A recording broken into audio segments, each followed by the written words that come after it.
¿Qué tal? ¿Cómo están? Comenzamos una nueva sesión del curso de filosofía. En esta ocasión nos vamos a centrar en el tema del escepticismo.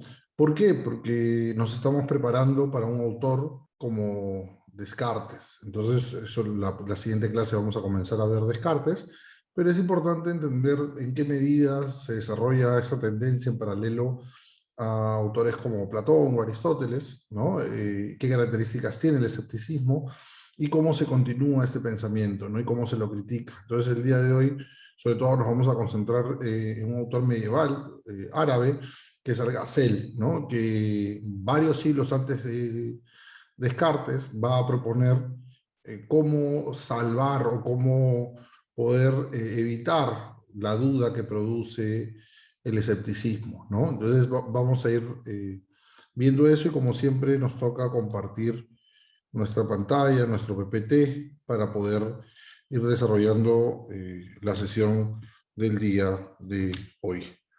Entonces, ahí tenemos a Al-Ghazer, ¿no? Abu Hamid Al-Ghazali, nació en 1958, murió en 1111, y lo que vamos a ver es la duda como camino hacia la certeza, ¿no?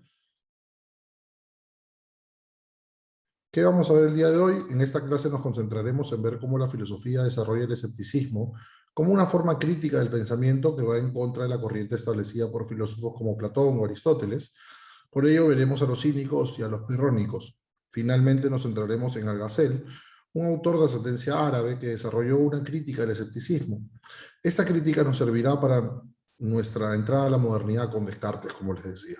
Diógenes Laercio, en su vida y opiniones de los filósofos más ilustres, tiene la siguiente cita, ¿no? ¿Qué clase de hombre consideras que era Diógenes? Un Sócrates vuelto loco, replicó Platón.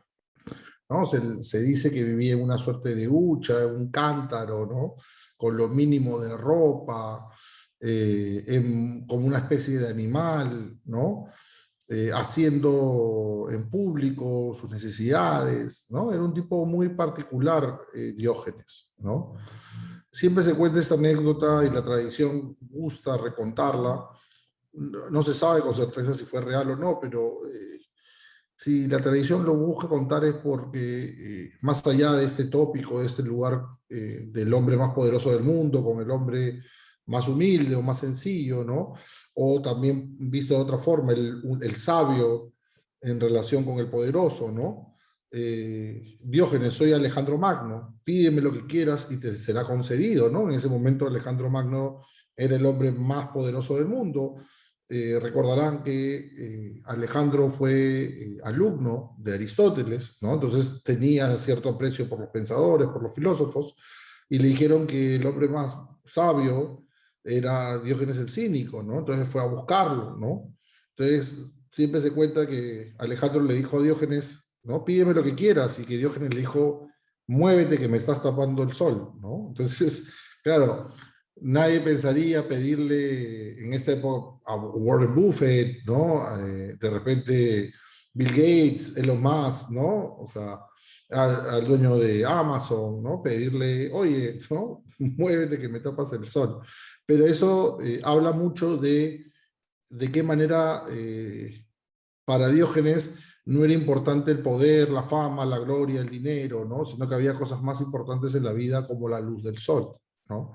Entonces la cita que recogemos nos ilustra, no necesariamente un hecho real, pero sí algo que tenemos que tener en cuenta, que la filosofía que conocemos tenía críticos en su época y entre los más resaltantes están los cínicos y los pirrónicos. No teníamos el tiempo para detenernos en ello con la profundidad y el interés que merecen, ¿no?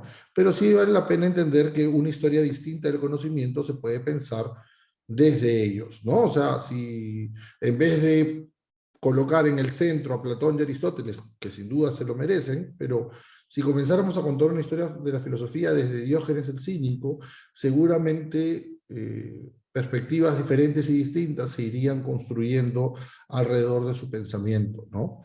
En el caso de los cínicos, término que viene de kion, de perro, en griego, eh, tienen este nombre por la capacidad de indagar, de buscar por sus propios medios y no por los caminos usuales. Por ello gustaban criticar todo aquello que la sociedad daba por sentado y hecho, haciendo uso de la libertad al hablar con una vida convertida en un ejercicio permanente de coherencia con su forma de vida, radical e inmoral para el grueso de su comunidad. De ahí su apodo de canes, pues muerden a la comunidad, ¿no?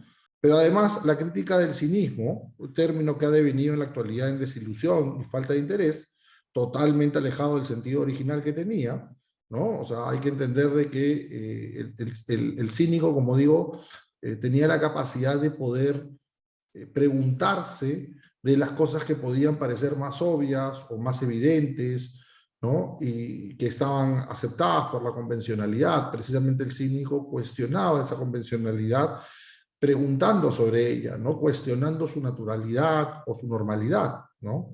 Entonces, además la crítica del cinismo es al gusto por la teoría del pensar establecido, caso Platón, en desmedro por la vida, ¿no? Para el cínico la vida es muy importante, entendía la vida como la existencia del devenir de las cosas, lo concreto, lo particular, ¿no?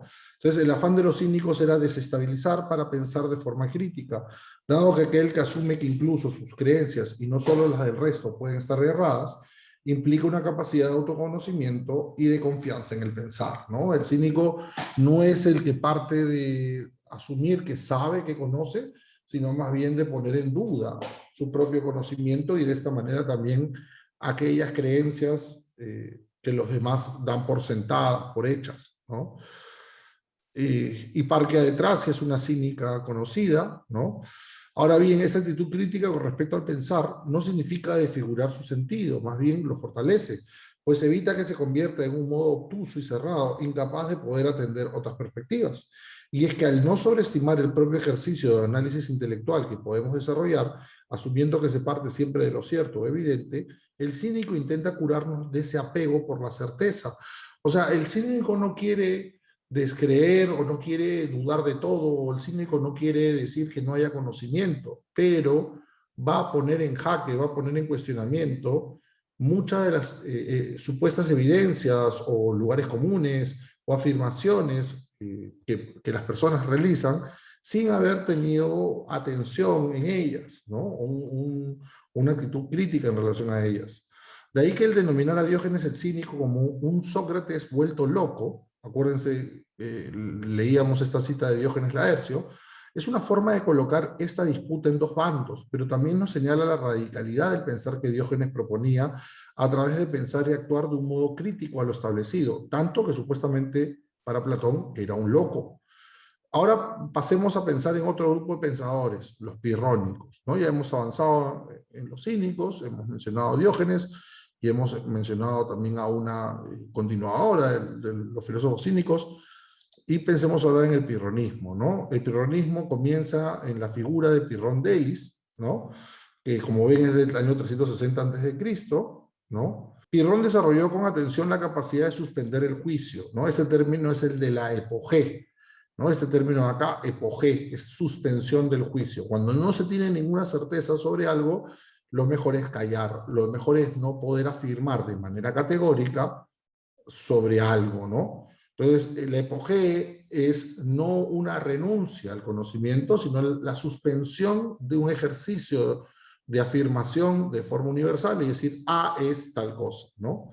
Entonces, ¿por qué se hace esto? Porque se busca evitar caer en el error de dejarse llevar por los sentidos que no nos brindan un criterio sólido, ¿no? Para Pirrón, además, es central reconocer la naturaleza cambiante de las cosas, que son indeterminadas, sin estabilidad e indiscernibles. Vean cómo el estatuto ontológico es diferente, ¿no? ¿A qué llamamos estatuto ontológico?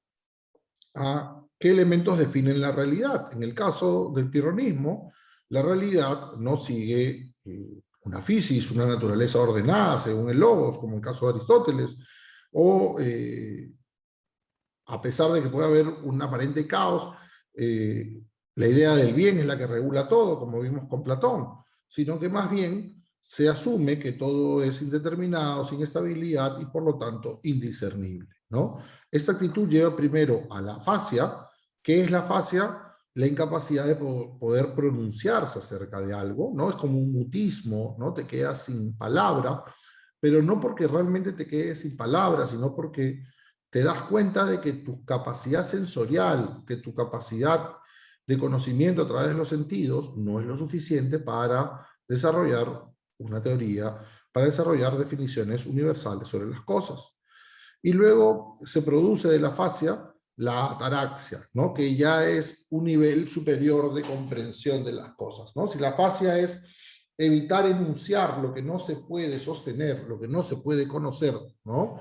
En el caso de la ataraxia, se produce un grado de imperturbabilidad. ¿En qué sentido? De que la persona se libera, se emancipa ¿de qué?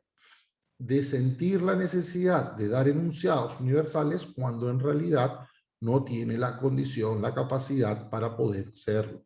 Entonces, la ataraxia es un grado, ¿no?, elevado del saber, porque ya no tengo la creencia de que puedo conocer de forma universal. Entonces, me libero, como decía, me emancipo, o sea, me quito la necesidad imperante de tener que dar afirmaciones universales.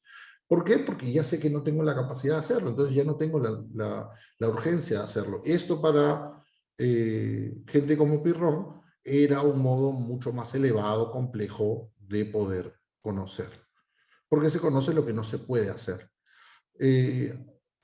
Acá les recomendaría ver este video de Pirrón de Elis, dejo en el PPT al final el enlace, es un video cortito de internet que les puede servir para poder guiarse en este autor, ¿no? También les recomiendo este video de la gran filósofa española Maite Larrauri sobre el escepticismo, ¿no? Maite Larrauri es una gran pensadora, tiene libros muy interesantes sobre la obra de Hannah Arendt y sobre otros filósofos.